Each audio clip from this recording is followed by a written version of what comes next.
Year 1972 वो साल जब आखिरी बार इंसान ने चंद्रमा की मिट्टी को छुआ था, लेकिन अपोलो 17 के बाद कोई भी इंसान चंद्रमा पर आज तक नहीं गया।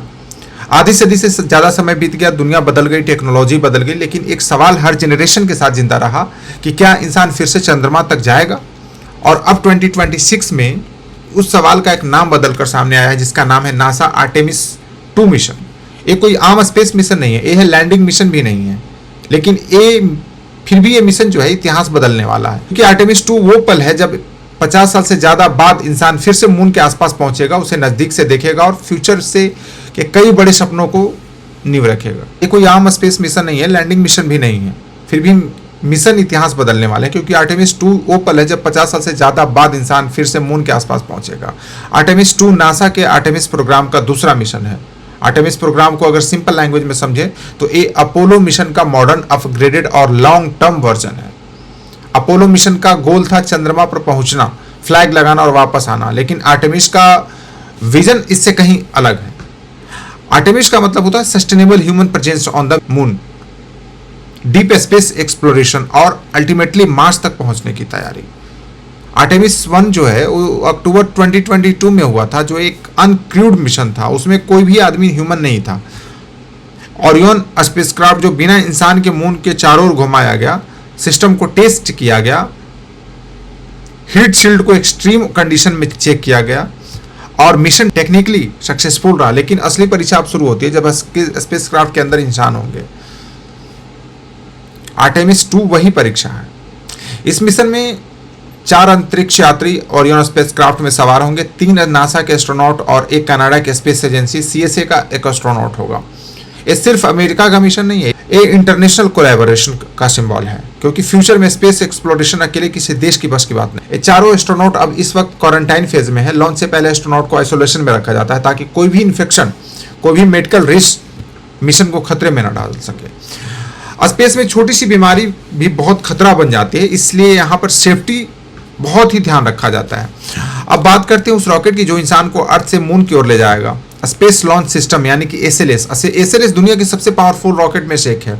इसकी हाइट लगभग 98 मीटर है और इसकी थ्रस्ट लेजेंडरी सैटर्न 5 रॉकेट से भी ज़्यादा है। सैटर्न 5 वही रॉकेट था जिसने अपोलो एस्ट्रोनॉट को मून तक पहुंचाया था। SLS को खासतौर पर डीप स्पेस ह्यूमन मिशन के लिए डिजाइन किया गया है। इसका एक ही काम है, भारी स्पेसक्राफ्ट को अर्थ ऑर्बिट से बाहर डीप स्पेस तक पुश करना।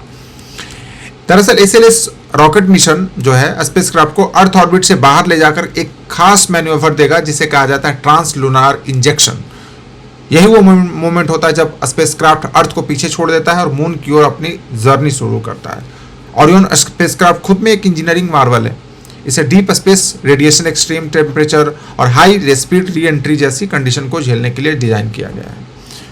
आर्टेमिस 2 में ओरियन का full life support system test होगा। एस्ट्रोनॉट सांस कैसे लेंगे, टेम्परेचर कैसे मेंटेन होगा, वेस्ट मैनेजमेंट कैसे होगा, ये हर चीज़ रियल ह्यूमन के साथ टेस्ट की जाएगी। इसके अलावा एस्ट्रोनॉट्स स्पेसक्राफ्ट को मैनुअली फ्लाई भी करेंगे। अपोलो इरा में भी एस्ट्रोनॉट ने मैनुअल कंट्रोल यूज़ किए थे और आर्टेमिस 2 में भी ये वेरीफाई किया जाएगा। अब आते हैं मिशन के सबसे फैसिनेटिंग हिस्से पर, ट्राजेक्ट्री। आर्टेमिस 2 एक वेरी स्पेसिफिक पाथ फॉलो करेगा जिसे कहा जाता है figure 8 free return trajectory.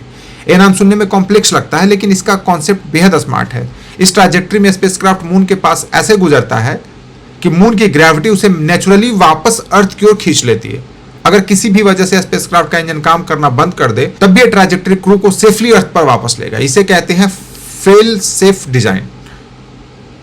Space mission में सेफ्टी मार्जिन जितने ज्यादा हों उतने ज्यादा बेहतर होते हैं। फिगर 8 ट्राजेक्ट्री में स्पेसक्राफ्ट मून के चारों ओर एक फिगर 8 जैसा पाथ बनाता है। उस दौरान एस्ट्रोनॉट मून के फार साइड से भी गुजरेंगे। मून का फार साइड वो हिस्सा होता है जो अर्थ से कभी दिखाई नहीं देता। जब स्पेसक्राफ्ट उस हिस्से में होता है तब कुछ समय के लिए अर्थ से डायरेक्ट कम्युनिकेशन भी पॉसिबल नहीं होती है। इसे कम्युनिकेशन ब्लैकआउट कहते हैं। आर्टेमिस 2 में इस ब्लैकआउट फेज को भी टेस्ट किया जाएगा कि सिस्टम एस्ट्रोनॉट ऑटोनोमस तरीके से कैसे ऑपरेट करते हैं। ये मिशन मून पर लैंड नहीं करेगा, कोई एस्ट्रोनॉट सरफेस पर कदम नहीं रखेगा, लेकिन फिर भी मून की सरफेस पर बस कुछ 1000 किलोमीटर की दूरी पर होगी वो सरफेस जिस पर इंसान ने आखिरी बार 1972 में कदम रखा था। पूरा मिशन लगभग 10 दिनों का होगा। लॉन्च के बाद स्पेसक्राफ्ट मून की ओर जाएगा और फिर अर्थ की तरफ लौट आएगा। रिटर्न फेज सबसे डेंजरस होता है। ओरियन स्पेसक्राफ्ट लगभग एटमॉस्फेयर में करीब 40,000 किलोमीटर पर आवर के स्पीड से एंटर करता है मिशन के अंत में स्पेसक्राफ्ट को ओशियन में स्प्लैश डाउन करेगा और रिकवरी टीम एस्ट्रोनॉट को सुरक्षित बाहर निकालेगी। ये भी एक क्रिटिकल टेस्ट होता है रिकवरी ऑपरेशन का। अब सवाल उठता है कि जब लैंडिंग ही नहीं करनी तो इतना रिस्क क्यों? इसका जवाब है आर्टेमिस 3। आर्टेमिस 3O मिशन होगा जिसमें इंसान फिर से मून की सरफेस पर उतरेगा, लेकिन उससे पहले हर सिस्टम, हर प्रोसेस, हर इमरजेंसी सिनेरियो को रियल ह्यूमन के साथ टेस्ट करना जरूरी है। आर्टेमिस 2 बेसिकली एक फुल स्केल रिहर्सल है। अगर आर्टेमिस 2 में कोई वीकनेस सामने आती है तो उसे आर्टेमिस 3 से पहले फिक्स किया जाएगा।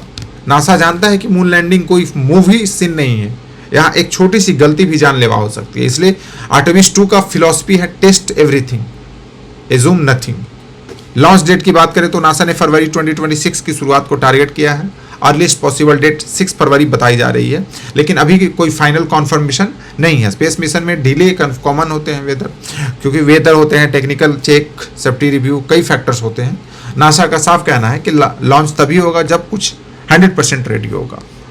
ये मिशन फ्यूचर के लिए रास्ता खोलता है। मून पर permanent base, lunar gateway space station, deep space technology और अल्टीमेटली मार्स मिशन, ये सब आर्टेमिस की रोड मैप का हिस्सा है।